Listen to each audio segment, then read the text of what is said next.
তলায় মাটি আছে, আমরাও মানুষ, আমরাও বাঁচার মতো করে বাঁচতে পারি, আমরা যেন এই কথাটা বলতে পারি। আসলে আমরা যখন বাইরে যাই তখন আমাদেরকে অনেক জায়গাতে অনেক কিছু বলা হয়, বাগাইনাগুলো আইসে, তোমরা তো বাগানের নিজের জায়গায় নাই, আবার বড় বড় কথা বলো। আসলে এটা কলিজায় এসে লাগে, যেন এই কথাটা আমরা মানুষের কাছে না শুনতে হয় যে আমাদের আসলে ভূমির অধিকার নাই। আমরা আজকে চা বাগানের চা শ্রমিকরা 200 বছর ধরে বসবাস করেও কেন আমাদের ভূমির অধিকার থাকবে না? কেন আমরা বলতে পারবো না যে এটা আমার নিজের জমি, আমার পায়ের তলার মাটি কেন থাকবে না? তাহলে এটা স্বাধীন বাংলাদেশ কেমনে হলো? আসলে বাংলাদেশে যে সরকারেই এসেছে কেউ আর চা শ্রমিকদের নিয়ে কথা বলে নাই। এটা যে একটা হাসপাতাল সেটারও কোনো চিহ্ন নেই। আর অন্যান্য চা বাগানগুলো আছে সেটা যেন গরু ছাগল রাখা হয়, এইরকমভাবে হাসপাতালগুলো আছে। এখন আমার অসুখ হলে কিছু কিছু চা বাগান আছে, ডাক্তারও আছে, নার্সও আছে, এখন সেখানে পর্যাপ্ত পরিমাণে মেডিসিন নেই, যেগুলো চা শ্রমিকদের প্রয়োজন অসুস্থ হলে সেগুলো নেই। সেখানে তো আমরা ডাক্তার আর নার্সের চেহারা দেখলে পরে আমাদের অসুস্থতা আসলে ভালো হয়ে যায় না।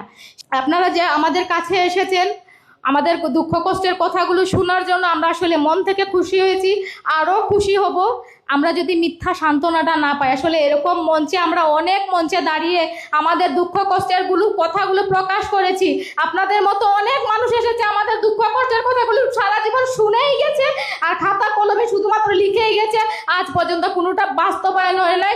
কাগজে কলমে হয়েছে, বাস্তবায়ন কোনোটাতে হয় নাই। আপনাদের কাছে আমাদের হাত জোর করে অনুরোধ থাকবে, আপনারা যেন বাস্তবে কোনো কিছু একটা করে দেখান।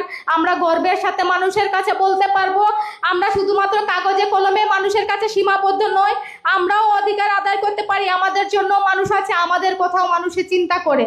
আসলে বাগান ব্যবস্থাপকদের কথা কি বলবো, ওনারা যে এগ্রিমেন্টে স্বাক্ষর করে, ওনারা তো শিক্ষিত মানুষ।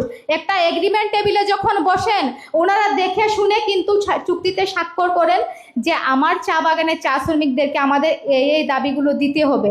ওনারা শিক্ষিত মানুষ হয়েও যদি আমাদের মতো মূর্খ মানুষের মতো কাজ করে, তাহলে তো ওনাদের যেতে আমরা চা শ্রমিক মূর্খরাই ভালো আছি।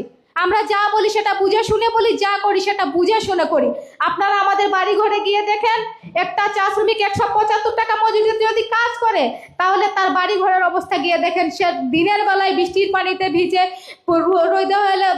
রোদে পুড়ে, কিন্তু বাড়িতে গিয়ে শান্তি মতো ঘুমাতে পারে না। কেন ঘুমাতে পারে না? কারো বাড়িতে গিয়ে দেখবেন দরজা জানালা নেই, কারো বাড়িতে গিয়ে দেখবেন টিন নেই। এই করে মানে চা শ্রমিকদের জীবনটা কাটছে। আমাদের চা বাগানের চা শ্রমিকদের দুঃখ কষ্টের কথা যদি বলি, সেটা সারা জীবনেও বলে শেষ হবে না। সব জায়গায় স্বাধীন বাংলাদেশ হলেও আমরা চা বাগানের চা শ্রমিকরা এখনো পরাধীনতায় রয়ে গেছি। এখনো আমরা ওই যে ব্রিটিশ আমলে যে শাসন করে যেত না, আমরা ওই শাসনের আমলে